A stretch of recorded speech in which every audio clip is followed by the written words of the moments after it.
BJP Ayodhya कैसे हार गई, प्लीज रिप्लाई मी। हाँ, मुझे पता है कि ये जो सवाल है वो मेरे चैनल के नीच के हिसाब से सूट नहीं करता है, बट भाई ने सवाल से पहले धमकी भी तो दिया है। भैया जी, आप मेरे कमेंट का रिप्लाई आज तक नहीं दिए हो, आज देना पड़ेगा। अब देना पड़ेगा तो पड़ेगा। ये सवाल पूछने वाले हैं धर्मराज चौहान, और ये अकेले नहीं हैं जिनके मन में ये सवाल है। इनके अलावा सत्येंद्र यादव भी हैं जिनके मन में ये सेम सवाल है। अयोध्या में बीजेपी क्यों हारी, हो सके तो जवाब दे भाई। तो देखिए, ऐसा है ना कि लगता है कि आप लोग गोदी मीडिया आजकल कुछ ज़्यादा ही देख रहे हैं, इसीलिए आप लोगों के मन में इस तरह के सवाल आए हैं। मैं भी देख रहा हूं कि जब से चुनाव का परिणाम आया है उसके बाद से ही सारे न्यूज चैनल वाले एक सुर में चिल्ला रहे हैं कि बीजेपी अयोध्या हार गई, बीजेपी अयोध्या हार गई, बीजेपी अयोध्या हार गई। अब इन न्यूज चैनल वालों पर आपको कितना भरोसा है? मुझे तो चवन्नी भर का भी नहीं है, क्योंकि 182 देशों के अंदर में जिनकी रैंकिंग 161वें नंबर पर है, ऐसे लोगों पर कैसे भरोसा किया जा सकता है? हाँ ठीक है, एक समय था जब इनको लोकतंत्र का चौथा स्तंभ कहा जाता था, बट आज इनकी औकात जो है ना, वो सिर्फ किसी नेता की चौथी पत्नी से ज्यादा नहीं है। तो जिस भी ईश्वर अल्लाह ने आपको पैदा किया है, उसने आपके साथ साथ आपकी छोटी सी खोपड़ी में एक छोटा सा भेजा दे करके भेजा है। कब तक इन चिरकुटों के दलों के भरोसे रहोगे आप, जो आपको ये नहीं बता पा रहे हैं कि अयोध्या में कोई लोकसभा सीट ही नहीं है। तो जहां पर कोई लोकसभा सीट ही नहीं है, वो बीजेपी कैसे हार सकती है? जिस लोकसभा सीट की ये लोग बात कर रहे हैं उसका नाम है फैजाबाद। फैजाबाद के अंदर ही अयोध्या आता है। फैजाबाद लोकसभा के अंदर 5 विधानसभा आता है, जिसमें से एक अयोध्या है, दूसरा रुदौली, मिल्कीपुर, बीकापुर, दरियाबाद। ये 5 विधानसभा मिल करके एक लोकसभा बनता है जिसका नाम है फैजाबाद। तो अगर ये कहा जाता कि फैजाबाद से बीजेपी हार गई तो सही था, लेकिन अयोध्या से बीजेपी हार गई। चलो एक बार के लिए मान लेते हैं कि बीजेपी को जिताने का सारा दारोमदार अयोध्या वासियों के ही ऊपर है, तो भी अयोध्या के अंदर बीजेपी को कितने वोट मिले हैं? कोई रिसर्च किए हो, पता लगाने की कोशिश किए हो कि अयोध्या में बीजेपी को कितना वोट मिला है और समाजवादी को कितना वोट मिला है? नहीं पता किए होंगे आप, क्योंकि गोदी मीडिया है ना आपके दिमाग में नफरत भरने के लिए। अयोध्या विधानसभा के अंदर में जो समाजवादी पार्टी के प्रत्याशी को वोट मिला है वो मिला है 1,04,000 वोट अयोध्या विधानसभा के अंदर में। बाकी 4 विधानसभा, ये रुदौली, मिल्कीपुर, बीकापुर, दरियाबाद, ये छोड़ करके सिर्फ अयोध्या विधानसभा के अंदर में समाजवादी प्रत्याशी को 1,04,000 वोट मिले हैं, और वहीं पर बीजेपी को 1,04,671 वोट मिले हैं। तब भी तो बीजेपी का 4,500 वोट ज्यादा ही है, तो कैसे हार गए अयोध्या में? अब मान लो कि 5 गांव के बीच में एक तालाब है, उन 5 गांवों ने मिलकर उस तालाब को सुखा दिया, तो आप क्या किसी एक गांव के ऊपर ब्लेम डालेंगे कि इन्हीं लोगों ने तालाब सुखा दिया? जबकि उस तालाब को सुखाने में उस गांव का सबसे कम रोल है, फिर भी आप उसी को ब्लेम करेंगे कि उसने तालाब सुखा दिया? नहीं ना। तो उसी तरह से 5 विधानसभा मिलके एक लोकसभा बनता है जो है फैजाबाद। वोट तो उन 5 विधानसभा वालों ने दिया होगा ना, कि सिर्फ अयोध्या वालों ने दिया है? फिर भी अगर आप वोट देखें तो अयोध्या वालों ने तो सबसे ज्यादा वोट बीजेपी को दिया है, फिर भी आप उसी को गरिया रहे हैं। हाँ नहीं, कुछ लोग गरिया रहे हैं सोशल मीडिया पर, आप भी देखे होंगे, कायर, धोखेबाज और पता नहीं क्या क्या लोग कह रहे हैं। कुछ लोग तो गालियां भी दे रहे हैं, इतना मन बढ़ गया उनका। खैर, उस पर मैं नहीं जाऊंगा। मैं बस आपको ये समझा रहा हूं कि भाई मीडिया पर बिल्कुल आंख बंद करके भरोसा मत करो। इनको सिर्फ अपने टीआरपी से मतलब है। ये खुद ही आग लगाएंगे और खुद ही उसका खंडन करने भी आ जाएंगे, क्योंकि जब तक आग लगेगी नहीं तब तक इनको कंटेंट मिलेगा कहां से? पहले पेट्रोल डालो, फिर आग डाल दो, फिर उस पर नमक छिड़क दो, फिर जनता छटपटाएगी, फिर उस पर न्यूज बनाएंगे, कंटेंट बनाएंगे। यही है न्यूज वालों का धंधा। तो इनसे दूर रहो, मत देखा करो ये सब। जब अखाड़े में 2 पहलवान लड़ेंगे तो एक जीतेगा एक हारेगा। तो चुनाव को अलग रखो, धर्म जो है वो एक आस्था का विषय है, उसे अलग रखो, दोनों को मिक्स मत करो, ठीक है?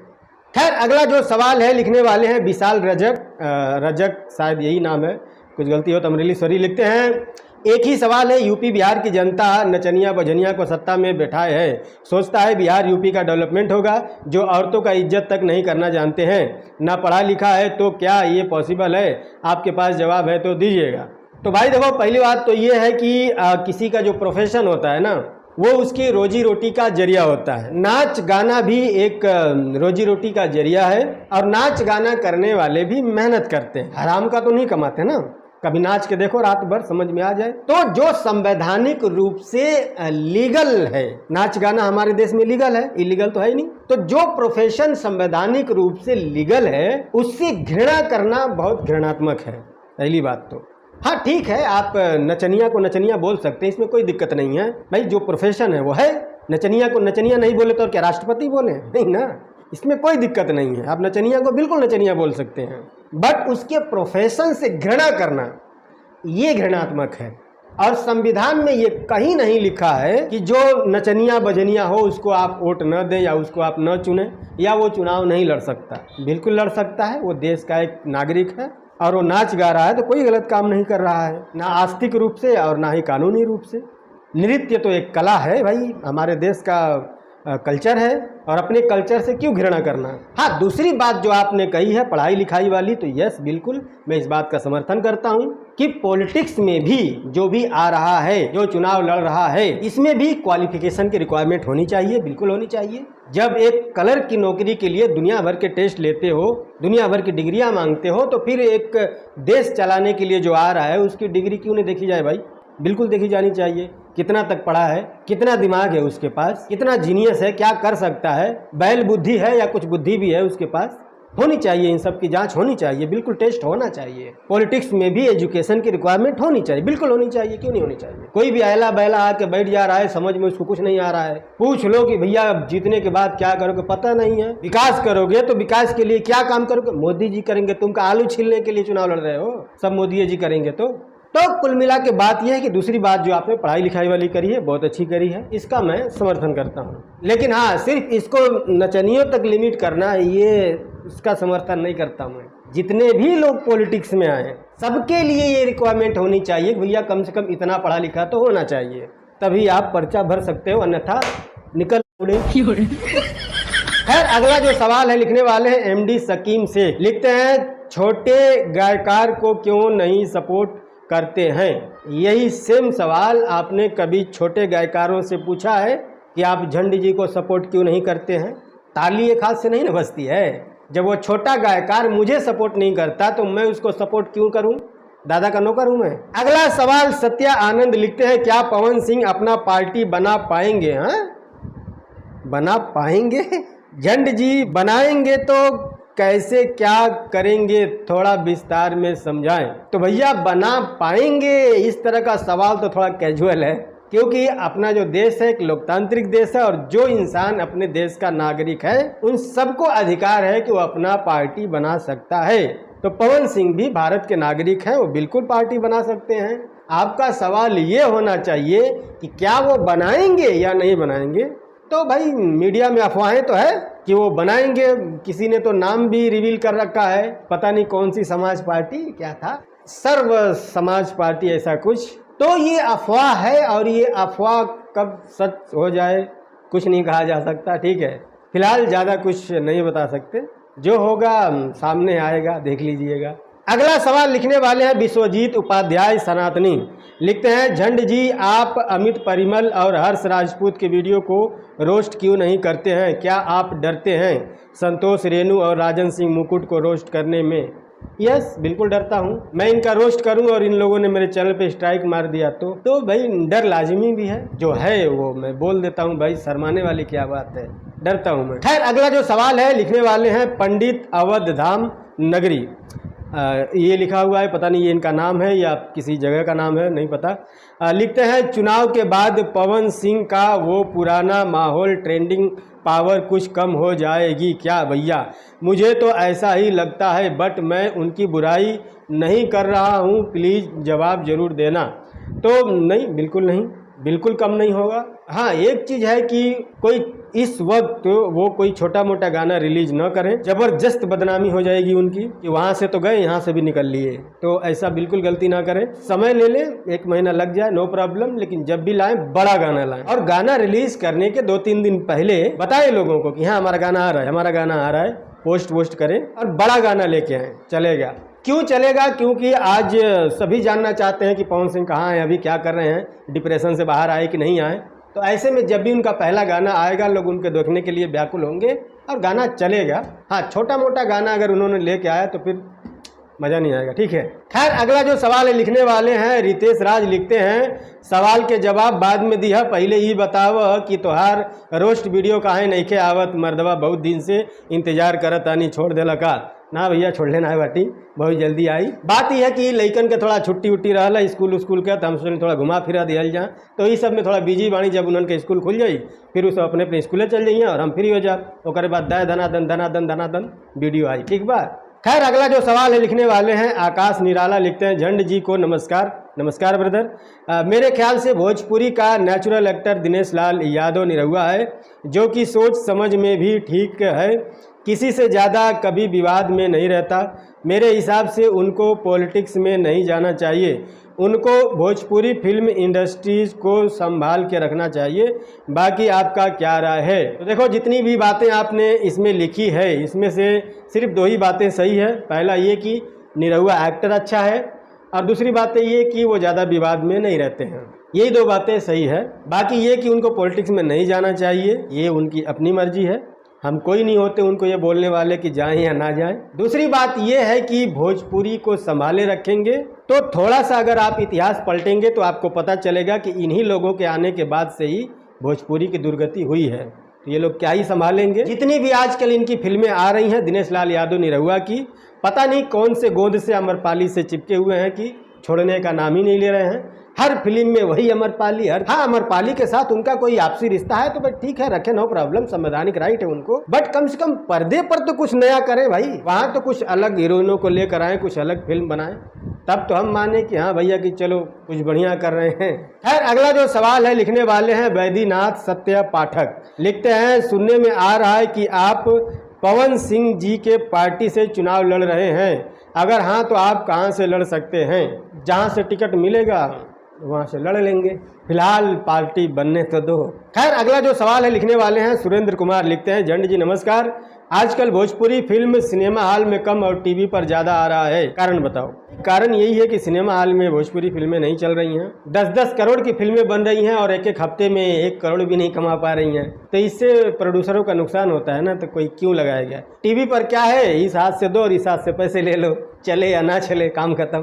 तो इसीलिए ज़्यादा ये लोग टीवी पे भरोसा करते हैं, फिल्म बनाते हैं और टीवी वालों को बेच देते हैं। टीवी वाले खरीदते हैं, उसको 50 बार चलाएंगे टीवी पर, ठीक है ना। आज एक बार चला दिए, 10 दिन के बाद फिर एक बार चला देंगे, 15 दिन के बाद फिर एक बार चला देंगे, 2 महीने बाद फिर एक बार चला देंगे, 1 साल के बाद फिर एक बार चला देंगे, 4 साल के बाद फिर एक बार चला देंगे। तो ऐसे ऐसे वो लोग पैसा अपना रिकवर करते रहते हैं, तो टीवी पर घाटा नहीं होता है। बाकी सिनेमा हॉल में फिल्म ना चले तो घाटा तो अब इसलिए लाजमी है। खैर अगला जो सवाल है लिखने वाले हैं रणबीर कुमार, लिखते हैं मेरा सवाल ये है कि आप भोजपुरी में वीडियो बनाते हैं और भोजपुरी फिल्म आप देखते नहीं हैं। आप बोलते हैं कि आज तक एक भी भोजपुरी फिल्म पूरा नहीं देखे हैं, ज़रूर बताइएगा। ओके, तो पहली बात तो ये है कि जहाँ पर आपने ये सुना है कि मैंने कहा है कि मैंने आज तक कोई भोजपुरी फिल्म पूरा नहीं देखा है, तो मुझे लगता है कि वो वीडियो ही आपने पूरा नहीं देखा है, आधा अधूरा देख करके आप आ करके यहाँ लिख रहे हो। उस वीडियो में मैं ये कहा रहा हूँगा कि पिछले 1-2 साल के अंदर में मैंने कोई भी भोजपुरी फिल्म पूरा नहीं देखा है। मैं कई सारी वीडियो में बता चुका हूँ, मैंने निरहुआ रिक्शा वाला पूरा देखा है, मैंने प्रतिज्ञा पूरा देखा है, मैंने एक फिल्म और थी जिसमें निरहुआ का नाम बूटन माझी था, उस फिल्म का नाम मुझे याद नहीं है, वो भी मैं पूरा देखा हूँ। धरती कहे पुकार के, गंगा, गंगोत्री, उसके बाद में धरती पुत्र, उसके बाद में एक फिल्म थी दरार, पवन सिंह और एक नया हीरो था उसमें, उसके बाद में प्रतिज्ञा शायद बताया मैंने। इसके अलावा भी 1-2 फिल्में और है जो मुझे याद नहीं आ रही है। नए में अगर बात करें तो मैंने खेसारी लाल यादव की फरिश्ता मैंने पूरा देखा है, उसके बाद में इस समय हाँ यही, तो मैंने बहुत सारी फिल्में देखी हैं। हाँ ठीक है, आजकल की फिल्में जो आ रही हैं, देवरान, जेठान, देवर, भाभी, दूल्हा, हीरोइन, दुल्हन, प्यार, और ये सब मतलब 50 साल पुराना कंटेंट वही घुसड़ के सब बना रहे हैं। क्या देखे आदमी उसमें, 75 बार तो देख चुके हैं, कचड़ा कर चुके हैं सब, लीबिर उसी में पड़े रहो। तो आजकल नहीं देखता हूँ, ठीक है, मज़ा नहीं आता।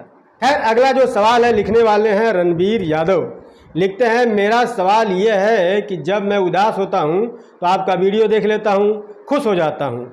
जब आप उदास होते हैं तो आप क्या करते हैं, प्लीज़ रिप्लाई। तो देखो भाई, मैं जब उदास होता हूँ तो मैं सो जाता हूँ। खत्म।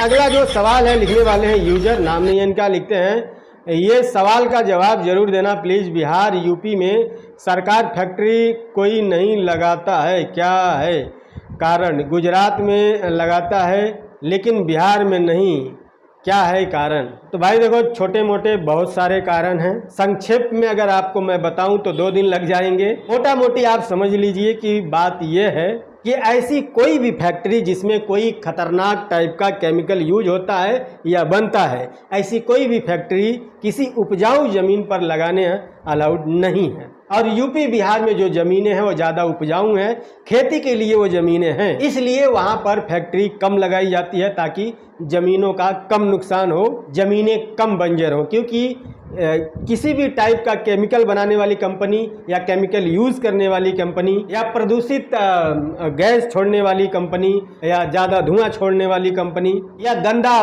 पानी बहाने वाली कंपनी, ऐसी कोई भी कंपनी जिस भी जगह पर लगती है वहाँ के बहुत सारे दूर दूर तक जो ज़मीनें होती हैं वो बंजर हो जाती हैं और वहाँ पर कोई भी अनाज नहीं उगता है, कोई पौधा जन्म नहीं ले पाता है। इसलिए फैक्ट्रियों को उपजाऊ ज़मीन पर लगाने की बजाय ऐसी ज़मीन ढूंढी जाती है जो उपजाऊ न हो, वहाँ पर पहले से ही कुछ न लगता उगता हो। तो ऐसी ज़मीनें ज़्यादातर गुजरात और राजस्थान में हैं। फिर भी राजस्थान में फैक्ट्री कम इसलिए लगाई जाती है क्योंकि वहाँ की जो ज़मीनें हैं वो रेतीली हैं। कुछ फैक्ट्रियाँ ऐसी हैं जो रेत के ऊपर नहीं सर्वाइव कर पाएंगी, इसीलिए उनको गुजरात में लगाया जाता है जहाँ पर पथरीली ज़मीन है, जहाँ पर खेती नहीं हो सकती है। और दूसरी बात कि जो सबसे बड़े बड़े बिजनेसमैन हैं जिनकी बड़ी बड़ी फैक्ट्रियाँ हैं वो ज़्यादा गुजराती हैं, तो जाहिर सी बात है उनके दोस्त यार भी गुजरात में ही होंगे और उन दोस्तों यारों में कोई नेता भी होगा जो इनको ज़मीन दे देता होगा।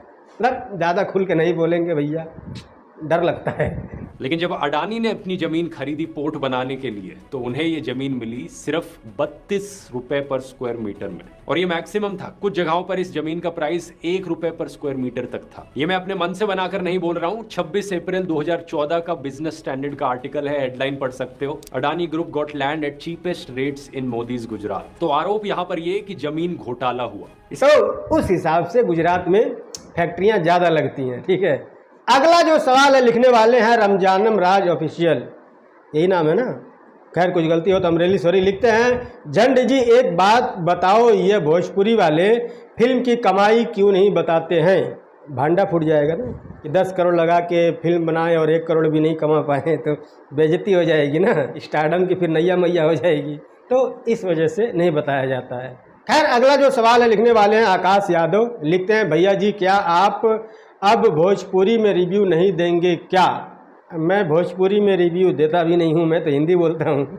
खैर आपके कहने का मतलब ये है कि भोजपुरी फिल्मों या ट्रेलर का रिव्यू नहीं देंगे, तो सोच रहा हूँ कि ना दिया जाए तो बेहतर है।